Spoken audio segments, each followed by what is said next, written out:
think about it.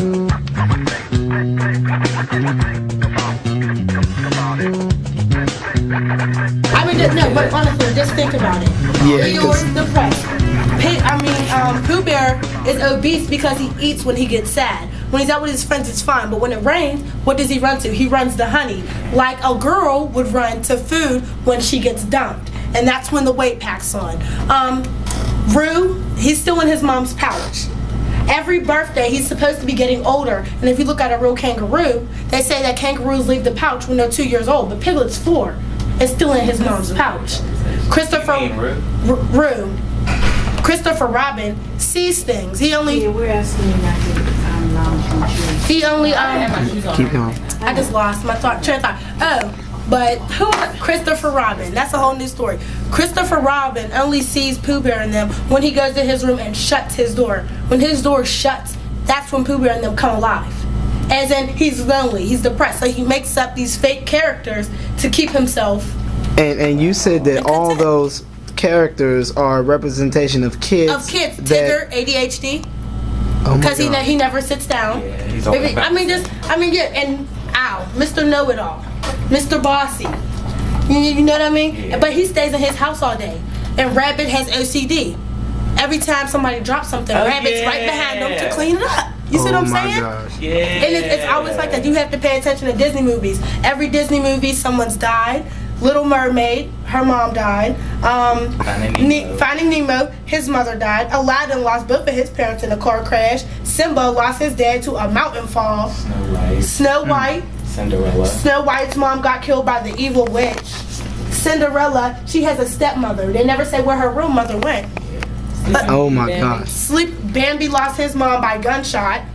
And then if you think about Sesame Street, I think that Sesame Street gives kids ADHD personal opinion. Wow. You cannot teach my kid 4 things in one 30-minute show. You're jumping from numbers to colors to letters.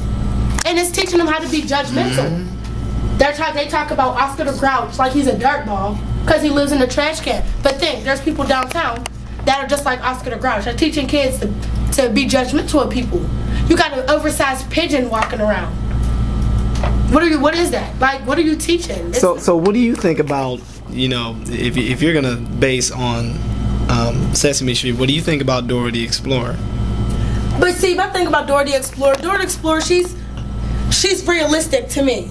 Because we're not just one culture inside of Pittsburgh or the United States in general. Right. We have a lot of Latinos, a lot of stuff like that. So Dora saying more than one language, my little goddaughter says hola and hello in both language. That's a good thing. Dora's family oriented. Dora's cousin, I know Dora's cousin. Hey, everybody know Diego. You know what I mean? It's a family oriented thing, but she does not throw you off. I know that's that, right. And that's what I'm saying. Throughout the whole show, they always had that main objective. The map tells you how to get to where you're going. They don't veer off or do whatever. They always know they're going to Volcano Mountain. That's it's right. teaching one thing, you know Right. what I mean? Or you're taking Abuela some cookies. Right. It's simple. She said, man, I'm just about speechless right now because I usually end up analyzing a lot of movies and things like that, but I've never analyzed Disney to that depth. The furthest I've went is when my niece watches it, all I see is they say it's multiculturalism. No, it's multi-Europeanism. You have all different range of kids acting like the same, perpetuating the same type of attitude. But it's been like that since. And there's always the butlers. I've always noticed. Are always from other countries. Yeah. The butlers are never white. And I've always noticed that there was one episode where I don't know if it's Hannah Montana or something, and it's like, okay, yeah, we got you guys, your babysitter, and it was this like woman who played like she was like an old Hazel slave. Yeah. I never forgot that. I'm like, why are they still doing this? But it's been like that since the beginning of time. Because if we think about Smurfs, back in the day, the communists used to wear red badges. Papa Smurf is the only one on the Smurf that wears a red hat. There was only one female in the communist territory. Smurfette is the only female in the communist territory. You never been in Smurfette's house because Smurfette's always in Papa Smurf's house. That's the female leader of communism. Papa Smurf sends out all them commands, but Papa Smurf don't never move. Just like real life. Once this pair surfaces, the Earth and everything you know will be gone for good. What's the deal? Are they aliens? No, they're both androids created right here on Earth. Their creator is Giro. Dr. Giro, the mastermind responsible for the old Red Ribbon Army. Red Ribbon Army. Red Ribbon Army. Do you remember? Yeah, I defeated them. No way, same guy? Wow. That's him. But how? He lived? Thanks to you. Yes, that's one battle you're going to wish you fought to the very end. Look, I'm sorry to say that, Goku. I know you're a good person, but letting Dr. Giro escape was a mistake that will come back to haunt you and everyone you know. Amazing.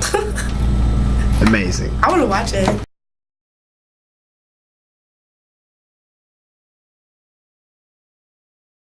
Funny though, like it's the same way with Disney Channel and Nickelodeon shows. Like I'm thinking like Hannah Montana, her mom, dad, Drake and Josh. Josh doesn't have a dad. Drake doesn't have a mom. iCarly, you never see her parents. Her parents sent her off to boarding school. Zoe 101, her parents sent her off. But whoa, Zoe 101, I got a whole new thing about her. I don't feel like just because she got pregnant that she should be off the show, because that to me is trying to make it sound fake. Because a real life issue is teenage pregnancy. Right, but they don't want them to realize that. But that's they real. wanna They keep don't them in want them happy to life. realize that, but they want to teach them. Buddies! Dude, put that thing away. They're like children here.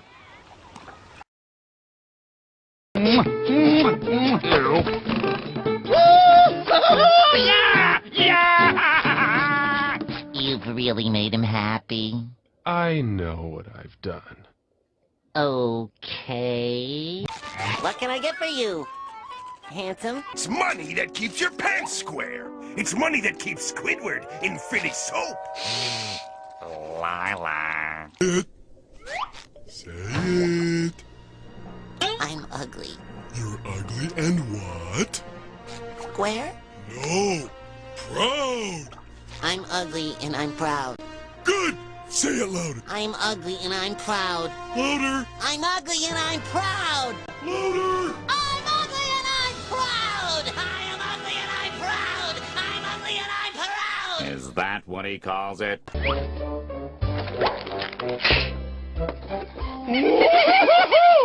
La-da-dee, la-da-dee, la-da-dum.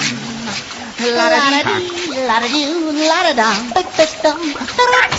Bob, what are you doing in here? I have to tell you something, Squidward. Whatever it is, can it wait until we get to work? There's no shower at work. 9 o'clock a.m. eat tofu with Patrick. 10 o'clock a.m. brush teeth with Patrick. 1 o'clock p.m. stare at Patrick. Who's gonna do all that with me? Where'd everybody go? Did I miss something? Did you see my butt? Yeah, so tell me, you were saying something about SpongeBob, because what you're about to say is probably what I came to the same conclusion to. I've done SpongeBob down to a T. But I mean, if you look up the history of SpongeBob on the network, it tells you that SpongeBob wasn't really supposed to be a show for gays, but the gay network that is on cable did not want them because they were cartoons. They felt like it wasn't realistic enough.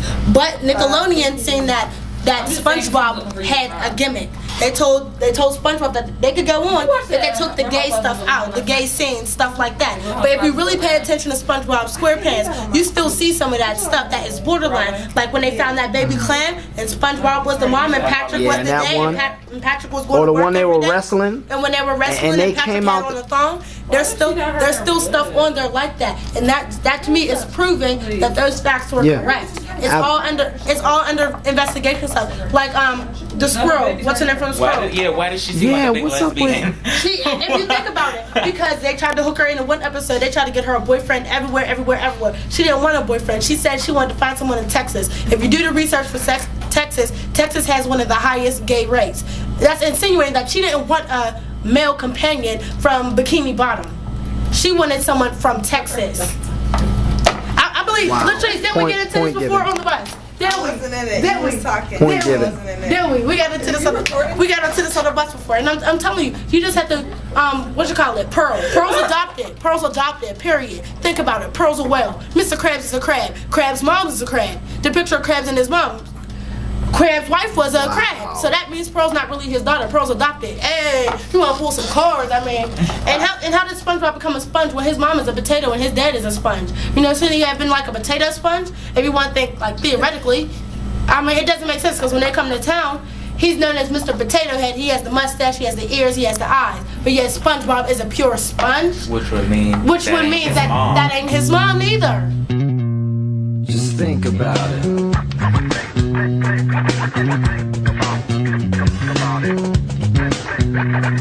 You'll get it.